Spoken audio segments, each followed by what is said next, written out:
RTC బస్సులో ప్రయాణం సురక్షితమని చెప్పే అధికారులు కార్మికులకు పూర్తి స్థాయి ఆరోగ్య బీమా అమలు చేయలేకపోవడం అన్యాయమని చెప్పాలి. స్త్రీ శక్తి పథకం వచ్చాక ఎంతో ఒత్తిడితో విధులు నిర్వహిస్తున్న సిబ్బందికి ఈహెచ్ఎస్ సీలింగ్ ఎత్తివేయాలని కోరుతున్నారు.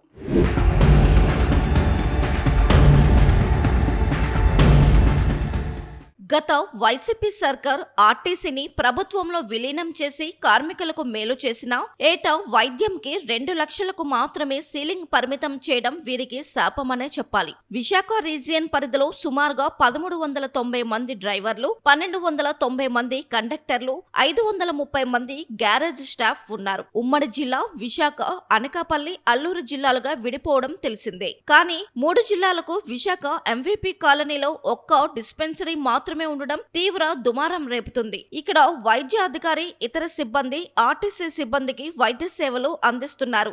ఎంప్లాయీస్ హెల్త్ స్కీమ్ కింద వీరికి ఇక్కడ ఉచిత వైద్యం అందుతుంది. డాక్టర్ సిఫారసు మేరకు కిమ్స్, 7 హిల్స్ వంటి ఆసుపత్రుల్లో ఆపరేషన్లు చేస్తున్నారు.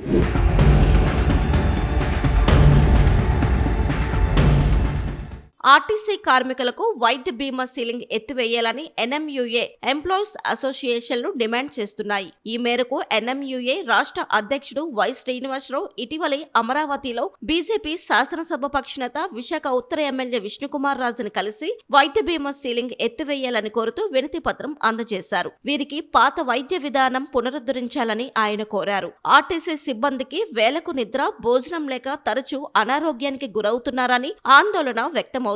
ఆర్టీసీకి అధిక ఆదాయం, మైలేజీ సాధించే డ్రైవర్లు, కండక్టర్లకు డిపోల వారీగా అవార్డులు ప్రకటించే యాజమాన్యం కార్మికులకు పూర్తి స్థాయి వైద్యం అందుబాటులోకి తేవాలన్న డిమాండ్ ఊపందుకుంటుంది.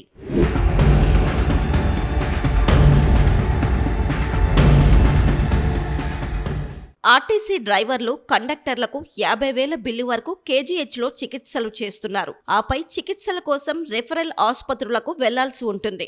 ఏటా 2 లక్షల వరకు వైద్య బీమా ఉండడంతో తదుపరి బిల్లుని కార్మికులే భరించాల్సి వస్తుందని ఆందోళన వ్యక్తమవుతుంది.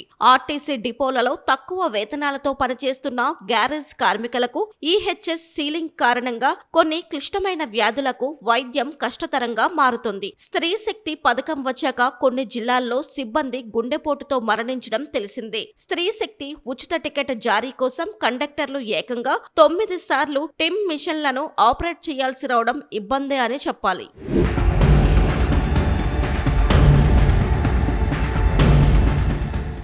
నా పేరు మహేశ్వర్ రెడ్డి, డిపో మేనేజర్ మద్దిలపాలెం. విశాఖ జిల్లాలోని మద్దిలపాలెం సిటీ డిపో నుంచి మాకు 107 బస్సులు ఈ డిపోలో ఉన్నాయి.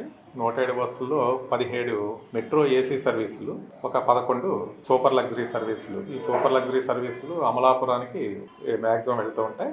మెట్రో ఏసీ అనేది శ్రీకాకుళం, కాకినాడ, రాజమండ్రి ఈ రూట్స్లో తిరుగుతూ ఉంటాయి. మొత్తం ఓవరాల్గా మా డిపోలో 27 రూట్లలో ఈ 100 బస్సులు కూడా తిరుగుతూ ఉంటాయి.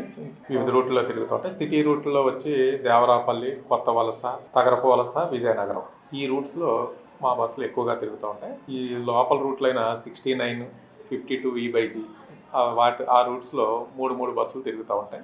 మేజర్గా మా బస్సులు తిరిగేది వచ్చి తగరపు వలస రూట్లో, అలాగే కొత్త వలస, దేవరాపల్లి ఈ 3 రూట్లలోనూ మేజర్గా ఈ బస్సు సిటీ సర్వీసులన్నీ కూడా ఆపరేట్ చేస్తూ ఉంటాం. సుమారు ఈ బస్సులన్నీ ఆపరేట్ చేయడానికి మా దగ్గర డ్రైవర్లు 190 మంది డ్రైవర్లు, రెగ్యులర్ డ్రైవర్స్ ఉన్నారు. వారు కాకుండా ఆన్ కాల్ డ్రైవర్స్ ఒక 30 మంది ఉన్నారు. వీటితో పాటు కండక్టర్స్ వచ్చి కూడా 220 మంది కండక్టర్స్ మా డిపోలో వర్క్ చేస్తున్నారు. ఓవరాల్గా ఈ మెకానిక్స్ వీళ్ళందరూ కలిపితే ఇంచుమించు ఒక 500 మంది సెక్యూరిటీ స్టాఫ్ కానీ ఇట్లాంటి 500 మంది మా దగ్గర పనిచేస్తున్నారు. సిటీలో ఈ మద్దిలపాలెం బస్ స్టేషన్ అన్నది మెయిన్ ఇంపార్టెంట్ బస్ స్టేషను. అందులో ఆన్లైన్ రిజర్వేషన్ సౌకర్యం ఉన్నది. అక్కడ దూర ప్రాంత సర్వీసులు వీటిలైనా కూడా రిజర్వేషన్ చేయించుకోవచ్చు. అలాగే లాజిస్టిక్స్, పార్సల్ సర్వీస్ కూడా ఉంది. డోర్ డెలివరీ సిస్టమ్ కూడా మా దగ్గర ఉన్నదన్నమాట. 24 గంటలు కూడా అది ఓపెన్ ఉంటుంది.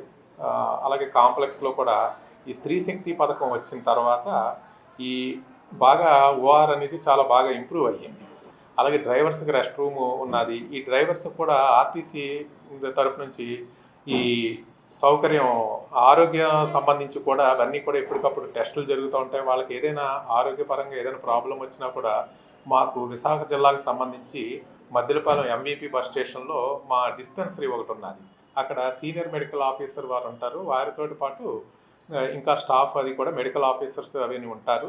అక్కడ వాళ్ళకి ఈ ట్రీట్మెంట్ అవి కూడా జరుగుతుంటుంది. వాళ్ళ పరిస్థితిని బట్టి కూడా వాళ్ళని రిఫరల్ హాస్పిటల్స్ కూడా వాళ్ళని రిఫర్ చేస్తూ ఉంటారు అక్కడ అవసరాన్ని బట్టి.